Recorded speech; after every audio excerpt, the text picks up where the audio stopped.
Good morning, Delaware. It's a great morning here. Not such a great morning in the UK with the passing of Prince Philip. Talk about the end of an era. 99 years old. 99 years old, yeah.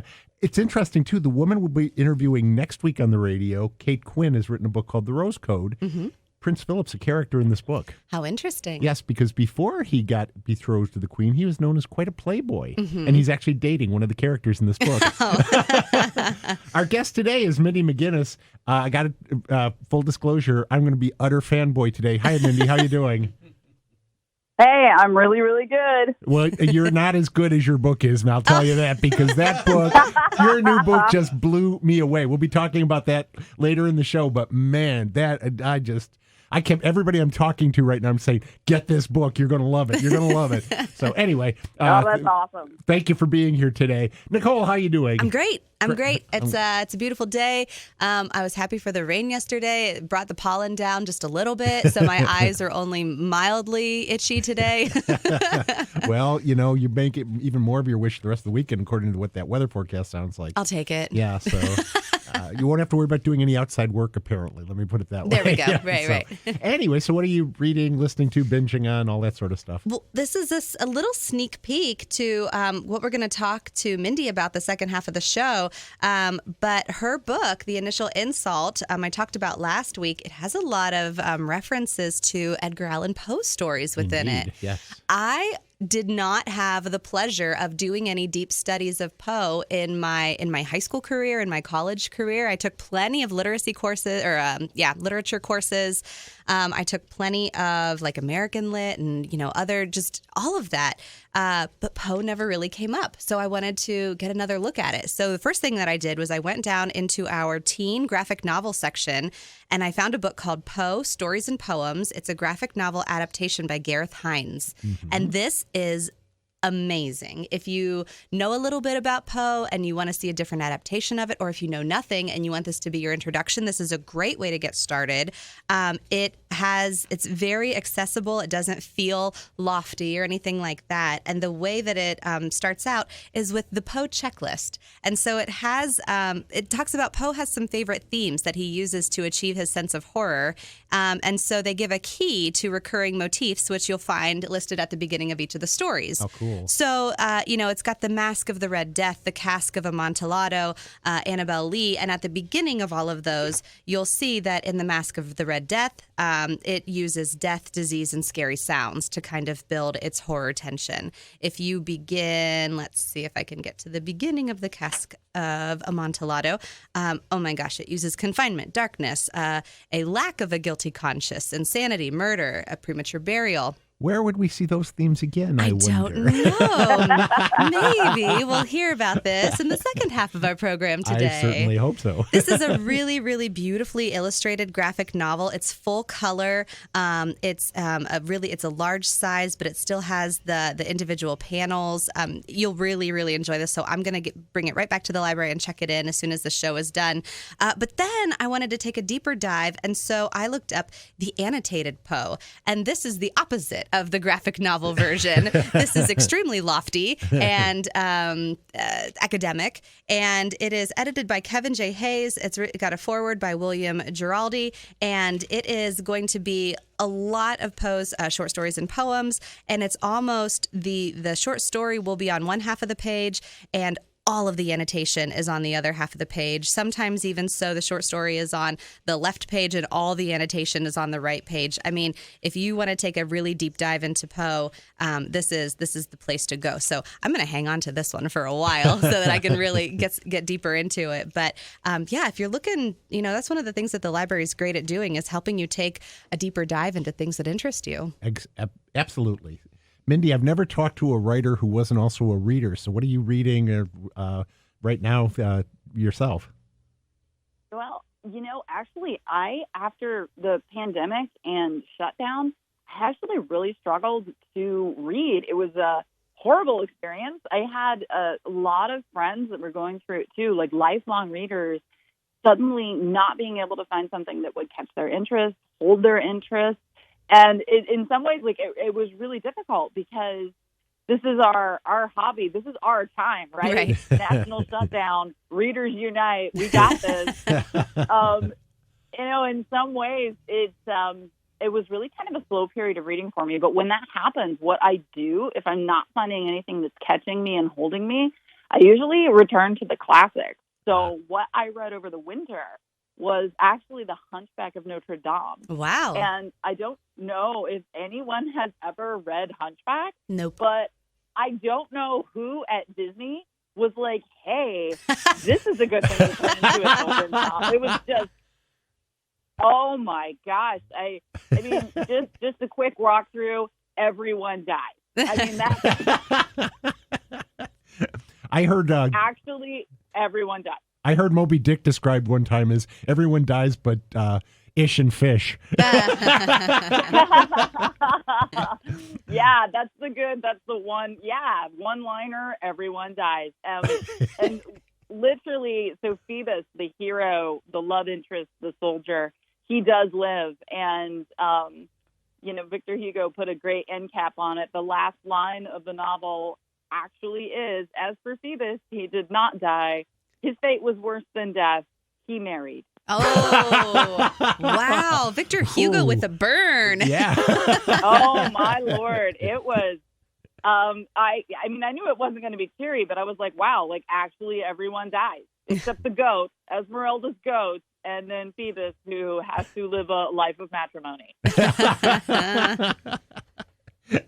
It was a lot harder to get out of it back then, too. So, yeah. Yeah, I think right? that's a good word of wisdom is if you love a Disney movie, don't look up the original that it's based on because you'll be disappointed. It's kind of like meeting your heroes. Just don't do it. Yeah, it's probably usually not a good idea. So, well, my book, actually, I do something that I don't usually do, and that is I'm listening to an audiobook right now. Yay. And it is called Our Team, the epic story of the four men who and the World Series that changed baseball. And it's by Luke Epplin. This is apparently his first book. He's been writing short stuff for online magazines like The Atlantic and other magazines like that. But he's focused on the 1948 Cleveland Indians. The last time the Cleveland Indians won the World Series, incidentally, that's no spoiler alert. Most people who are fans know that. But he focuses on Bill Veeck, who owned the team, Larry Doby, who was the first African-American player in the American League, Satchel Paige, the great pitcher from the Negro Leagues, who then moved over to the Indians in that season, and Bob Feller, who was the longtime star pitcher for the Indians. And so Veeck is kind of an innovator. He was an anti-racist. He was the last baseball owner who was not independently wealthy. He actually had to scrape the money together to buy the team. He also came up with lots of things that we think of as real common now, like having fireworks after a home run or having music in the stands other than just like a brass band. Oh, cool. He had people entertaining in the stands between innings. He made it a spectacle. He made it a spectacle, right? A real destination. Larry Doby was, like I said, the first African-American player in the American League. He had a really rough first season in 1947, but in 48, he came into his own and became a really superstar outfielder. And then Satchel Paige was the greatest pitcher of all time, basically. But he couldn't break the color line until he was 42 years old. Wow. At 42, he came in and lifted up the rest of the pitching staff at the Indians. Had a fantastic season. He made, I believe he was the oldest rookie of the year because it was his first season. At 42? He was also the first African-American pitcher to pitch in the World Series. So, because by the time they instituted the World Series in 1903, the color line had been put in place. And then Bob Feller was basically the best pitcher in the majors in the 30s and the early part of the 40s until World War II intervened. Then he came back after the war. He tied the record for the most strikeouts in the American League in his first game when he was 17 years old. Whoa. Yeah, exactly. He played from 36 to 41 and then from 45 to 1956, interrupted by 4 years in the U.S. Navy. So what Epplin does is he takes all these players who, they were all great individuals, interesting people, flawed people, but amazing, all Hall of Famers now. And he makes the story about how that team came together and what it meant to the city of Cleveland. So I'm listening to it. Leon Nixon is the narrator. He's terrific. He does a great job of telling the story. There's not a lot of dialogue in this, so he doesn't have to do a lot of different voices, but he modulates his voice well enough that you never get bored listening to him. So there's so many interesting backstories. Feller and Page used to pitch against each other before the color line was broken because they would do barnstorming games where they would pit black teams against white teams. And Feller was being the best pitcher in the majors, and Page is the best pitcher in the Negro leagues. They used to just love going at each other because there was good money in it. So anyway, this is a really good book. I'm about halfway through it right now, and I'm enjoying it thoroughly. If you're a baseball fan, if you're a Cleveland Indians fan, you want to read this book. It just came out March 31st, so it's really new, and it's available on audiobook and in paper. So hope you'll take a look at that. So we will be back in a few minutes with Mindy McGinnis to talk about The Initial Insult and why I love this book. So stay tuned. Welcome back to Off the Shelf. This is George Needham, thanking the Friends of the Library for their sponsorship of this show, and Greg Tellis, Gage Tellis. What's my name? Why am I changing your name to Greg? Gage Tellis, who's working the board for us today, and welcoming Mindy McGinnis, who is our guest. Mindy, it's great to have you here again. It's your new book. Like I said, I just absolutely love it. Tell us a little bit about The Initial Insult that Nicole and I haven't already spoiled. Well, I mean, confinement, darkness, death, fear, sickness, all of those things, those are all good keywords.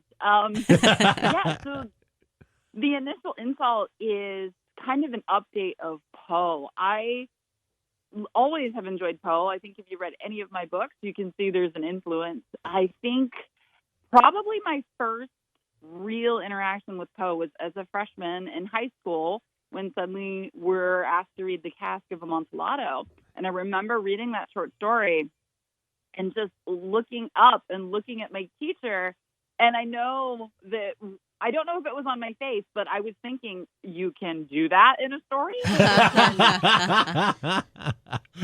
This is allowed? And like suddenly this whole world like opened up to me because, you know, I had been reading pretty safe stuff, and most of the things that we were assigned in classrooms were fairly didactic. And so I was like, oh, holy cow. Oh, all right. If you're allowed to do that, let's go. I'll be a writer. So I just devoured a lot of Poe, and, you know, I wanted to find a way to update it, obviously, but also play with it a little bit. Mm-hmm. And I ended up writing The Initial Insult, which draws very heavily from 3 Poe short stories in particular, the most obvious one being The Cask of Amontillado, Right. but then also The Black Cat Yes. and The Mask of the Red Death. Yes. Right. So, Yeah. long story short, you end up with 2 former best friends that are now enemies at a high school party, with everyone gathering together, having a big Halloween party. Everyone is drinking. Suddenly this really volatile virus was sweeping through the area, and it lands at the party. Everybody is getting sick.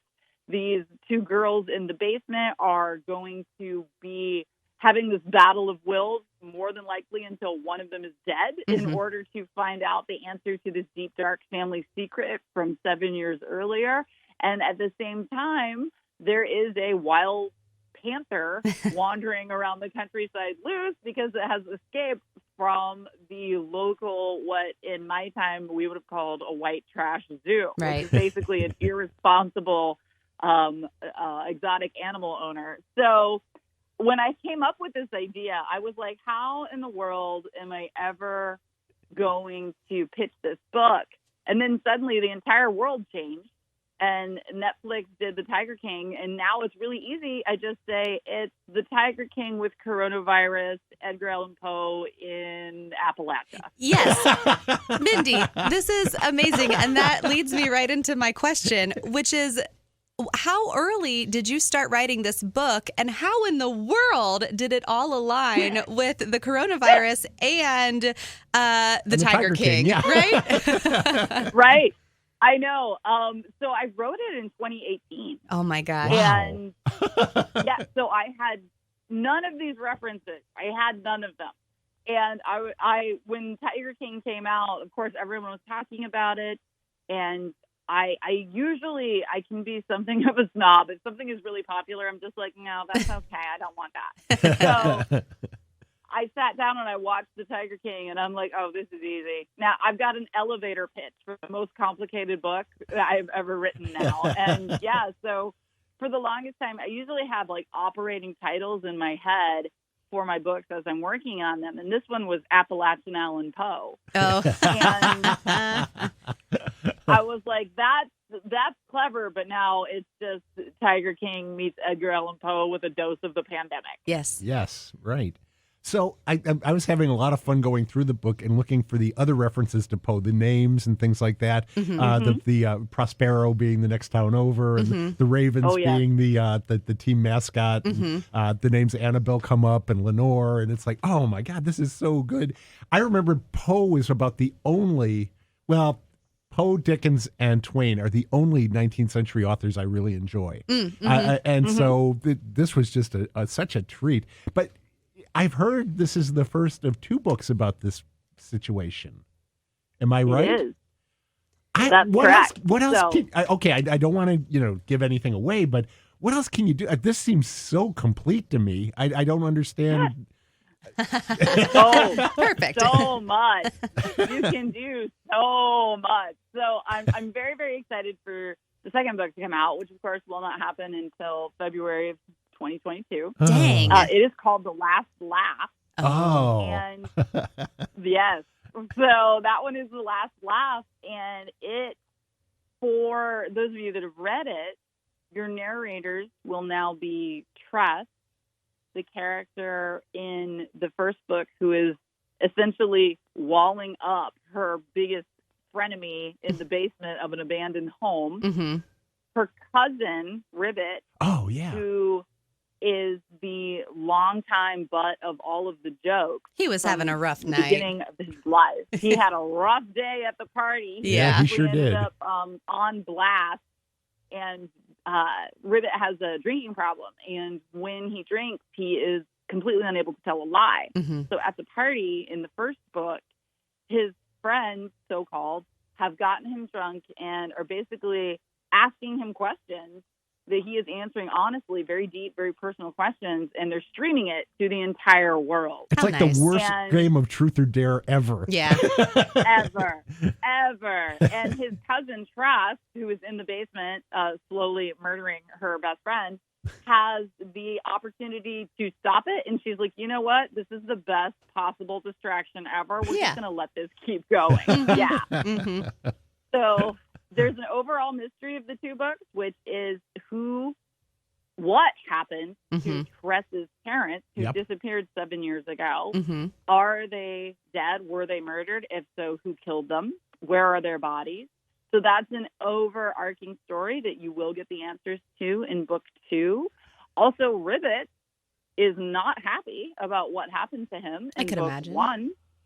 No. And so if you have any Poe references, I will just say that the second book relies on the structure and insight from the Edgar Allan Poe tales of Hop Frog,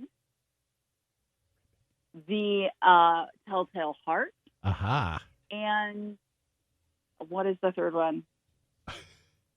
It's up for the readers. I can't remember right now. The readers got to figure it out. Yeah, it's Hop Frog, Telltale Heart, and Murders in the Rue Morgue. Yeah. Okay. I see it. And so your animal narrator, which I should say, for those of you that are wondering how in the world a person could possibly read all this darkness, there is a third narrator in the first book, and it is, in fact, the Black Cat. It is a panther that is wandering around the countryside loose, and the panther has his own chapters. So in the second book, The Last Laugh, your animal narrator is Rue, the orangutan. Oh, I love Rue. I like Rue a lot, But the panther was quite a poet. Yes, I was going to say, Mindy, so the cat was written in prose. Is this the first that you've had prose in your books? Poetry. Oh, yes. I'm sorry. Poetry. Yes. Yes. It is the first time that I have ever tackled that. I had a situation where I pitched the book to my editors with these 2 girls as the narrators, Tress and Felicity, these longtime friends / enemies who have a lot of beef to pick with each other. Mm-hmm. And neither one of them is right or wrong. For every story from Tressa's past where she feels that Felicity has done her an insult, you also get Felicity's point of view. And pretty soon you realize that nobody is wrong and nobody is right, but somebody is going to die. Mm-hmm. And I decided to temper that with the inner thoughts of a wild animal. Not sure why I thought that was a good idea, but once I got into it, I really enjoyed it. It's fun. It did put me in a weird position of wondering what is the internal monologue of an exotic animal like. So that was interesting sidebar as an author. I just have to wonder, from the picture that was on your website there, is Norton the inspiration for the black cat? That cat, I don't know if it's just the angle, but that cat looks huge. Oh, your kitty. He is huge. Yeah, Norton is one of my fur babies, and he is huge. I have always had cats. I love cats. I've always been a fan of black cats in particular, just because you're not supposed to be. So therefore, I just go ahead and do it. So I've always had black cats, and I love them. I love kitties. And one of the things about cats that I have always noticed is that sometimes they're interacting with things that aren't there. Oh, So, yes. Oh, my gosh. Oh, yes. as a cat mom, you'll see them watching, chasing, looking. There's nothing there. Mhm. And I have seen 2 cats do that at the same time, looking at the same point of nothing and reacting to it, which just has me going, okay, What do obviously you cats see? are functioning in a different plane. They've got some secrets. So No, they're just trying to use psych you that. out. I know. Well, that's also possible that they are devious little murderers. So I was just you can take it either way, and I am really included like both of those possibilities in the Panther and his narration. Yes. And he is one rough character. Okay, we're almost out of time, so I want to make sure that Nicole gets the plug in for your coming to talk to the library folks here on Zoom. So please go ahead. Yes, other than your wonderful book and we love having you as a guest, you're also here because on Wednesday, April 21st at 7:30 p.m., we are doing a virtual author visit with you. It is going to be on Zoom. All you have to do is go to DelawareLibrary.org, click on our events tab, go on over to April 21st and register. It's a free registration. You don't need to have a library card. Just punch in your information, and you can join us on that Zoom call. And don't forget, we also have the 2 authors coming in on April 29th for the Friends of the Library. That one is a ticketed event through Eventbrite. You can find more information at DelawareLibraryFriends.org or at the library website. It's going to be Kate Quinn and Martha Hall Kelly. Martha Kelly, thank you, yes. Thank you, Mindy, so much for being here. It's Mindy McGinnis. The book is The Initial Insult. Don't miss it. You're going to love this book. You don't really have to know Poe to love the book, but if you know anything about Poe, you are going to just absolutely go crazy for this. So thanks for being here, Mindy. We look forward to seeing you in a week and a half on Zoom. So thanks for being here with us today. Absolutely. Thanks for having me. Okay, we'll look forward to talking to you soon. Bye-bye now. And so, Nicole, thank you very much. Always a pleasure. And I'll get your name right this time, Mr. Tellis Gage. Sorry about that. Thanks to our friends of the library, and we will see you in the stacks.